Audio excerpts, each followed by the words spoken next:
Hello সবাইকে, সবার কি অবস্থা? আশা করি সবাই ভালো আছেন। আজকে আমি একটু ক্রিকেট নিয়ে কথাবার্তা বলবো, যেহেতু আমি ক্রিকেট প্রেমী মানুষ এবং আমি বাংলাদেশের খুবই পাগলা ভক্ত বলতে পারেন। আমি বাংলাদেশ ক্রিকেট খেলা কখনো দেখা মিস করি না এবং বাংলাদেশের ক্রিকেটের সাথে আছে সেই 2015 সাল থেকে। সেই 2015 সাল থেকে আমি রেগুলার বাংলাদেশের ক্রিকেট খেলা দেখে আসতেছি এবং বাংলাদেশের একটা ম্যাচও মিস দিই নেই। বাংলাদেশ হারলে আমার একদমই মন মেজাজ নষ্ট হয়ে যায় এবং বাংলাদেশ জিতলে খুবই ভালো কমফোর্টেবল ফিল করি। সো আমি বাংলাদেশের খুবই একজন পাগলা ক্রিকেট ভক্ত বলতে পারেন। সো আজকের এই ভিডিওতে আমি আমার বাংলাদেশের ক্রিকেট, বর্তমানে এশিয়া কাপ, এইসব নিয়ে আলোচনা করব। এবং অবশ্যই যদি আপনারা আমার পেজটা ফলো করে না থাকেন তাইলে আমার পেজটা আগে ফলো করে আসেন এবং আমার চ্যানেলটা যদি সাবস্ক্রাইব করে না থাকেন তাইলে আমার চ্যানেলটা সাবস্ক্রাইব করে আসেন। বাংলাদেশ এশিয়া কাপে ফার্স্ট ম্যাচ জিতছে হংকংয়ের সাথে এবং সেকেন্ড ম্যাচ শ্রীলঙ্কার সাথে আসছে এবং থার্ড ম্যাচ আফগানিস্তানের সাথে জয় পাইছে, ঠিক আছে। এবং তারপর বাংলাদেশ শ্রীলঙ্কার উপর বেস্ট করে সুপার ফোরে চলে আসছে এবং সুপার ফোরে ওঠার পরও বাংলাদেশ কিন্তু শ্রীলঙ্কাকে ফার্স্ট ম্যাচে হারিয়ে ফেলছে। এখন আজকে হচ্ছে বাংলাদেশ আর ভারতের ম্যাচ, বাংলাদেশের সেকেন্ড ম্যাচ সুপার ফোরে এবং বাংলাদেশ আর ভারতের ম্যাচ আজকে। সো এই ম্যাচটা নিয়ে আমাদের বাঙালি যারা আছে, আমাদের বাংলাদেশ ক্রিকেট প্রেমী যারা আছে, তাদের ভিতরে অনেক উত্তেজনা কাজ করবে, এটাই স্বাভাবিক। কারণ ভারতের সাথে খেলা হলে আমাদের মধ্যে অন্যরকম একটা ফিল চলে আসে এবং আমাদের মধ্যে অন্যরকম একটা উত্তেজনা কাজ করে এবং আমরা চাই ভারতের সাথে বাংলাদেশ জিতুক। কিন্তু দুর্ভাগ্য হচ্ছে আমাদের কপাল খুবই খারাপ, আমরা কখনো বাংলাদেশের সাথে জিততে পারি না। সো আপনাদের কি মনে হয়, আপনারা আজকে কি বাংলাদেশ ভারতের সাথে জিততে পারবে?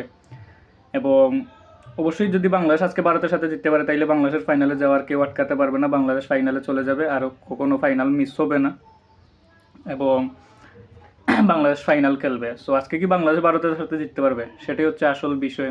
বাংলাদেশ এর আগে কিন্তু এশিয়া কাপে ভারতের সাথে অনেক মুখোমুখি হয়েছে, ফাইনালে 2বার মুখোমুখি হয়েছে আমার দেখা সত্ত্বে। আমি 2016 সালে দেখছি ফাইনালে বাংলাদেশ ভারতের সাথে মুখোমুখি হয়েছে, হারছে। 2018 সালে বাংলাদেশ ফাইনালে ভারতের সাথে মুখোমুখি হয়েছে, হারছে। এটা আমার দেখা মতে, তার আগে হয়তো আরও হয়েছে, বাট আমি জানি না। আমি 2015-16 সাল থেকে ক্রিকেট খেলা দেখি এবং বাংলাদেশ ক্রিকেটের সাথে আছি। সো আমি যতবার দেখেছি বাংলাদেশ এশিয়া কাপে ভারতের সাথে মুখোমুখি হয়েছে, বাংলাদেশ কিন্তু ভারতের সাথে একটা ম্যাচও জিততে পারে নাই, ঠিক আছে। এবং গ্রুপ পর্বেও বাংলাদেশ এশিয়া কাপে এই ভারতের সাথে অনেক ম্যাচ খেলেছে, অনেক মুখোমুখি হয়েছে।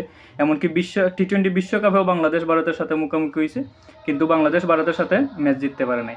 সো আজকে কি বাংলাদেশ ভারতের সাথে ম্যাচটা জিততে পারবে? আপনারা কি মনে করেন? আমার কাছে মনে হচ্ছে আজকে বাংলাদেশ ভারতের সাথে ম্যাচটা জিততে পারবে। কেন জিততে পারবে? কারণ বাংলাদেশ রিসেন্টলি খুবই ভালো ফর্মে আছে। লিটন কুমার দাস, তানজিদ হাসান তামিম, সাইফ হাসান, নিউ ওপেনার আমাদের তাওহিদ হৃদয়, তিনি ফর্মে ফিরেছেন।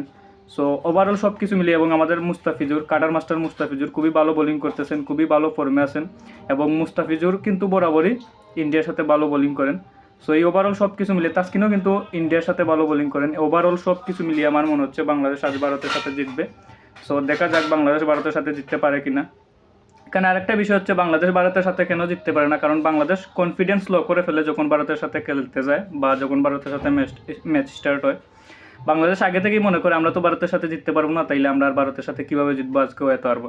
সেই কনফিডেন্স লেভেলটা লো করে ফেলে। কনফিডেন্স লেভেল লো করলে কখনো জিততে পারবে না। এবং বাংলাদেশ যদি ভারতের সাথে আজকে জিততে চায় তাইলে কনফিডেন্স বুস্ট রাখতে হবে এবং সবসময় কনফিডেন্স রাখতে হবে যে আমরা পারবো, ঠিক আছে। এখন আমাদের টিমের নতুন প্লেয়ার আছে, আগে যারা ভারতের সাথে খেলে হেরেছিল বা আগের ম্যাচগুলোতে হেরেছিল, তখন বাংলাদেশের একাদশে যে প্লেয়াররা ছিল মাহমুদুল্লাহ, সাকিব, তামিম, মাশরাফি, এরা কিন্তু এখন নেই। এখন সবাই নতুন প্লেয়ার এবং তাদের মধ্যে সাহস অনেক বেশি এবং তারা নিজেদের প্রমাণ করতে চায়, এই আগ্রহ, এই প্রত্যাশা তাদের ভিতরে আছে এবং তাদের কনফিডেন্স আগের ক্রিকেটারদের তুলনায় অনেক বেশি। এইসব কিছু মিলিয়ে এবং তাদের এই কনফিডেন্সটা যদি ধরে রাখতে পারে তাইলে অবশ্যই বাংলাদেশ আজ ভারতের সাথে জিতবে। সো দেখা যাক, খেলা শুরু হবে বাংলাদেশ টাইম 8টা 30 মিনিটে। আমি তো অবশ্যই খেলা দেখবো, আপনারাও হয়তো দেখবেন। সো দেখা যাক বাংলাদেশ জিততে পারে কিনা। এবং বাংলাদেশ যদি আজকে জিতে তাইলে কিন্তু বাংলাদেশ ফাইনালে নিশ্চিত খেলবে। ফাইনালে কিন্তু আর বাংলাদেশের ফাইনালে যাওয়ার পথে বাধা হয়ে আর কিছুই দাঁড়াতে পারবে না। বাংলাদেশ পরবর্তীতে পাকিস্তানের সাথে যদি ম্যাচটা হেরেও যায় তাও বাংলাদেশ ফাইনালে যাবে, সমস্যা নেই, ঠিক আছে।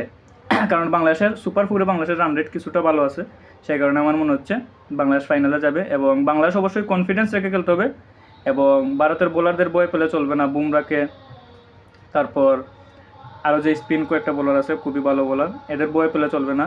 শ্রীলঙ্কার বোলারে ঠিক যেভাবে পিটাইছিল হৃদয় এবং সাইফ হাসান, ঠিক সেইভাবে পেটাইতে হবে, সেইভাবে ছয় মারতে হবে, সাহস রেখে খেলতে হবে, তাইলে অবশ্যই জিতবে। এবং আশা করি হোপফুলি আজকে ভারতের সাথে আমরা জিততে পারবো এবং পূর্বের ইতিহাসে এশিয়া কাপে আমরা ভারতের সাথে যত ম্যাচ হেরেছি এবং বিশ্বকাপে ভারতের সাথে যত ম্যাচ হেরেছি এই সবগুলার হিসাব আজকে আমরা পুষিয়ে দিতে পারবো এবং আজকের ম্যাচটা দিতে এই সবগুলো আমরা ভুলে যেতে পারবো। সো দেখা যাক কী হয়। আপাতত আমরা ম্যাচের জন্য অপেক্ষা করতেছি 8:30 পর্যন্ত। 8:30 মেচ স্টার্ট হবে, দেখা যাক। এবং 11:30 বা 12:30 বা 12:10-15 এই সময়টুকুর মধ্যে ম্যাচ শেষ হয়ে যাবে। তারপর আমরা রেজাল্ট দেখতে পারবো কী হয় না হয়। তো দেখা যাক কী হয়।